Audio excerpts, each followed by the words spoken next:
Hello friends, good morning. നമ്മുടെ Kerala T V സീരിയലിലേക്ക് എല്ലാവർക്കും സ്വാഗതം.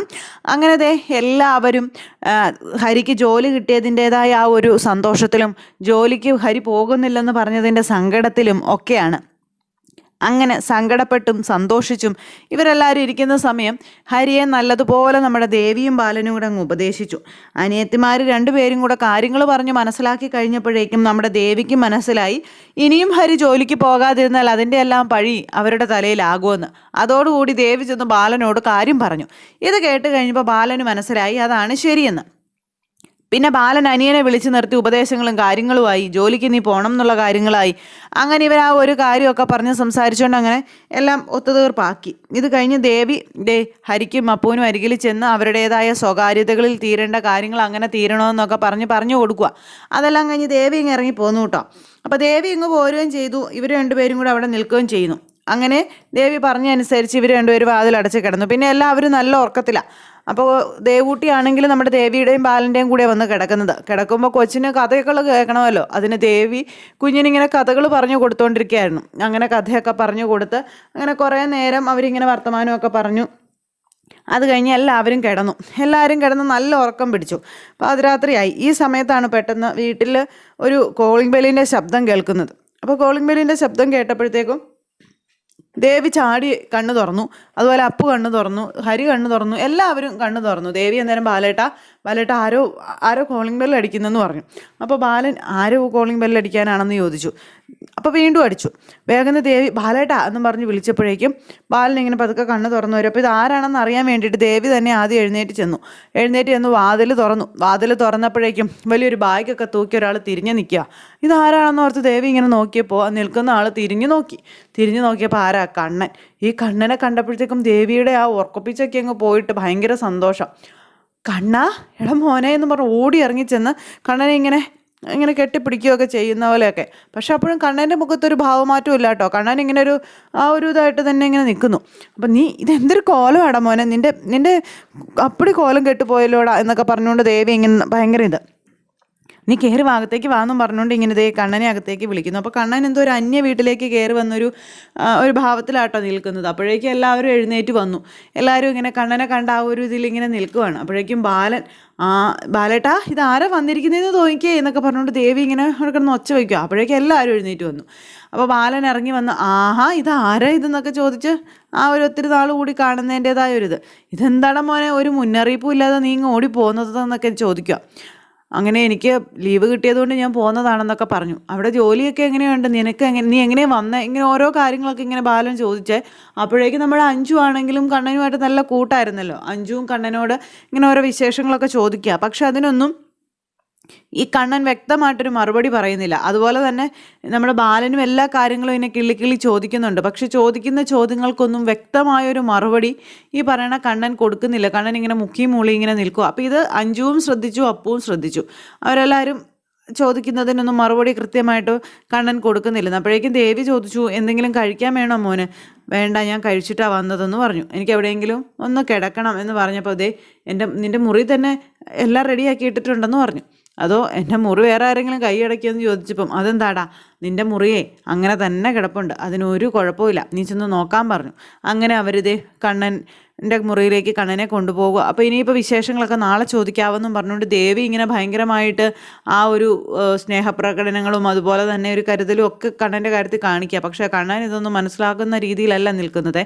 അങ്ങനെ അതും കഴിഞ്ഞ് കണ്ണൻ റൂമിലേക്ക് പോയി കഴിഞ്ഞപ്പം എന്നാലും എന്തൊരു അതിശയമാണെന്ന് നോക്കണേ, അവനിങ്ങനെ ഓർക്കപ്പുറത്ത് വരുമെന്ന് ആരും പ്രതീക്ഷിച്ചതല്ലെന്നൊക്കെ പറഞ്ഞ് ദേവി ആ ഒരു സന്തോഷത്തിൽ നിന്ന് അങ്ങോട്ട് നിന്ന് മറക്കുക. അങ്ങനെ ആ ഒരു സംഭവവും കാര്യങ്ങളും ഇങ്ങനെ അവിടെ നടക്കുന്നു.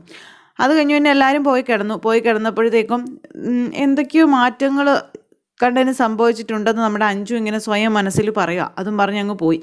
എല്ലാവരും വീണ്ടും പോയി കിടന്നുറങ്ങി. അത് കഴിഞ്ഞ് രാവിലെ ആയി കഴിഞ്ഞപ്പോഴത്തേക്കും ദേവി പതിവിനേക്കാളും നേരത്തെ എഴുന്നേറ്റു. കണ്ണൻ വന്നതല്ലേ, എന്തെങ്കിലുമൊക്കെ ഉണ്ടാക്കി പെറുക്കിയൊക്കെ കൊടുക്കണ്ടേ അതിന് വേണ്ടിയിട്ട്. അപ്പോൾ ഇച്ചിരി കൊണ്ട് നേരത്തെയൊക്കെ ദേവി എഴുന്നേറ്റു. അന്നേരത്തേക്കും ദേവൂട്ടി എഴുന്നേറ്റ് അടുക്കളയിലേക്ക് വന്നു കഴിഞ്ഞപ്പം ദേവൂട്ടിയോട് കൊച്ചച്ചൻ വന്ന കാര്യം നമ്മുടെ ദേവി പറയുക. ദേവി അത് പറഞ്ഞു കഴിഞ്ഞപ്പോൾ കൊച്ചച്ചൻ ഏത് കൊച്ചച്ചനാണെന്നൊക്കെ കൊച്ചു ചോദിച്ചു. അപ്പോൾ കണ്ണൻ കൊച്ചച്ചനാണെന്ന് പറഞ്ഞു. കണ്ണൻ കൊച്ചച്ചൻ വന്നോ, എന്നിട്ട് എവിടെയാണെന്ന് ചോദിച്ചു. കണ്ണൻ കൊച്ചച്ചനേ മുറിയിലുണ്ട്, മോൻ പോയി നോക്കിക്കേന്നും പറഞ്ഞുകൊണ്ട് ദേവി ഇങ്ങനെ പറഞ്ഞു വിടുക. അങ്ങനെ നമ്മുടെ കണ്ണൻ കൊച്ചച്ഛനെ കാണാനായിട്ട് ദേവൂട്ടി ആ മുറിയിലേക്ക് ചെന്നു. അപ്പോൾ വാതിൽ തുറന്നിട്ടിട്ടുണ്ട്. കണ്ണൻ ഇങ്ങനെ ആ മുറിയിലിരുന്ന് മൊബൈലിലൊക്കെ നോക്കിക്കൊണ്ടിരിപ്പുണ്ട്. അല്ലെങ്കിൽ രാവിലെ എഴുന്നേൽക്കുന്നതേ ഓടി അടുക്കളയിലേക്ക് ചെല്ലുന്ന ചെറുക്കനാ ഇപ്രാവശ്യം വന്നിട്ട് തിരിഞ്ഞു നോക്കിയിട്ടില്ല അങ്ങോട്ടൊന്നും. അങ്ങനെ അവിടെ ഇരുന്ന് ഈ മൊബൈലിൽ നോക്കിക്കൊണ്ടിരിക്കുക. അപ്പോൾ ഈ കുഞ്ഞു വന്നിങ്ങനെ ഒളിഞ്ഞു നോക്കുന്നു. അപ്പോഴും കണ്ണനൊരു ഭാവമാറ്റവും ഇല്ല. അപ്പോൾ ഈ കണ്ണൻ നോക്കുന്നത് കണ്ടപ്പോഴത്തേക്കും നമ്മുടെ കൊച്ചു പേടിച്ച് പിന്നോട്ട് മാറി. വീണ്ടും കൊച്ചിങ്ങനെ നോക്കും, പിന്നോട്ട് മാറും. അത് കഴിഞ്ഞപ്പോഴത്തേക്കും കണ്ണൻ കൊച്ചിനെ ഇങ്ങോട്ട് അടുത്തേക്ക് വിളിച്ചു കഴിഞ്ഞപ്പോൾ ദേവൂട്ടി വന്നില്ല. ദേവൂട്ടിക്ക് പേടിയായിട്ടെ. ദേവൂട്ടി എന്നിട്ട് വലിയ മൈൻഡൊന്നും ചെയ്യാതെ ഇങ്ങനെ അങ്ങ് പോയി. പക്ഷേ കണ്ണനോട് മിണ്ടണമെന്നും കണ്ണൻ്റെ അടുത്ത് പോകണം എന്നൊക്കെ ഉണ്ട്. പക്ഷേ കണ്ണൻ അത്രത്തോളം ഒന്നും സ്നേഹമോ ഒന്നും ആ കുഞ്ഞിനോട് കാണിക്കുന്നുമില്ല. അപ്പോൾ അതുകൊണ്ട് തന്നെ നമ്മുടെ കണ്ണനോട് ആ കൊച്ചിന് അത്രയ്ക്ക് അടുപ്പം തോന്നിയില്ല. പേടിയായിട്ട് കണ്ണൻ അങ്ങോട്ടേക്ക് വരും എന്നുള്ള ഒരു പേടിയിൽ കൊച്ച് ഓടി അടുക്കളയിലേക്ക് ചെന്നു. കണ്ണൻ കൊച്ചനെ കണ്ടോന്ന് ചോദിച്ചു അന്നേരം ദേവി. അപ്പോഴേക്കും അഞ്ചു അടുക്കളയിലേക്ക് വന്ന് ദേവിയെ സഹായിച്ചുകൊണ്ടിരിക്കുക. കണ്ണൻ കൊച്ചിനെ കണ്ടോ മോനെന്ന് ചോദിച്ചപ്പോൾ കണ്ടു. എന്നിട്ട് കണ്ണൻ കൊച്ചിൻ്റെ അടുത്ത് പോയോ, മിണ്ടിയോ?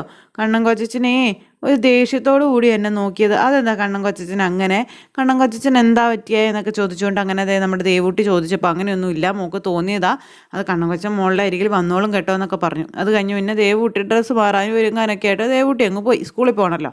അത് കഴിഞ്ഞപ്പോൾ ദേവിയാണെ ധൃതി പിടിച്ച് ഓരോ പണി ചെയ്തുകൊണ്ടിരിക്കുക. അപ്പോഴേക്കും നമ്മുടെ അഞ്ചു ചോദിച്ചു, കണ്ണൻ എന്താ ദേവേച്ചി പറ്റിയെന്ന്?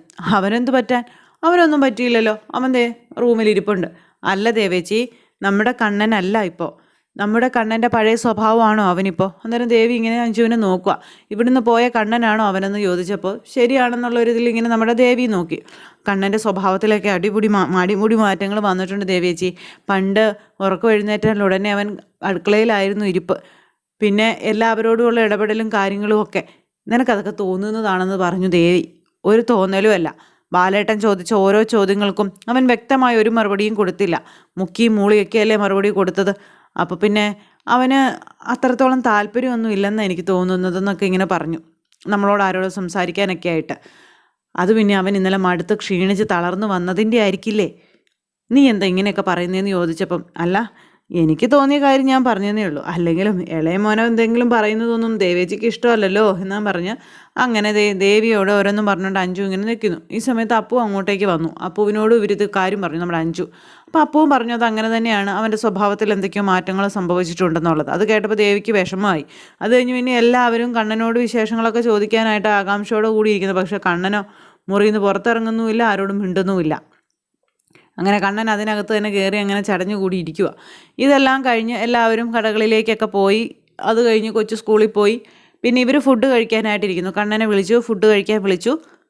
കണ്ണൻ വന്നിരുന്നു. അപ്പോൾ അപ്പു ഉണ്ട്, അഞ്ജു ഉണ്ട്, ദേവിയുണ്ട്, കണ്ണനുണ്ട്. ഇവരിന്നിങ്ങനെ കഴിച്ചുകൊണ്ടിരിക്കുന്ന സമയത്ത് കണ്ണൻ്റെ ഈ ഭാവമാറ്റങ്ങളൊക്കെ കണ്ട് ഇവർ കണ്ണനോട് നേരിട്ട് തന്നെ ചോദിച്ചു, നിനക്ക് എന്താടാ കണ്ണാ പറ്റിയേ? നിനക്ക് എന്താ ഒരു വിഷമം പോലെ, അല്ലെങ്കിൽ നീ ഇവിടെ നിന്ന് പോയ പോലെ അല്ലല്ലോ എന്നൊക്കെ പറഞ്ഞപ്പോൾ നീ എന്താ ഞങ്ങളെയൊക്കെ മറന്നു പോയോ എന്നൊക്കെ ചോദിച്ചുകൊണ്ട് ഇവരിങ്ങനെ കണ്ണനോട് ഓരോന്ന് ചോദിക്കുക.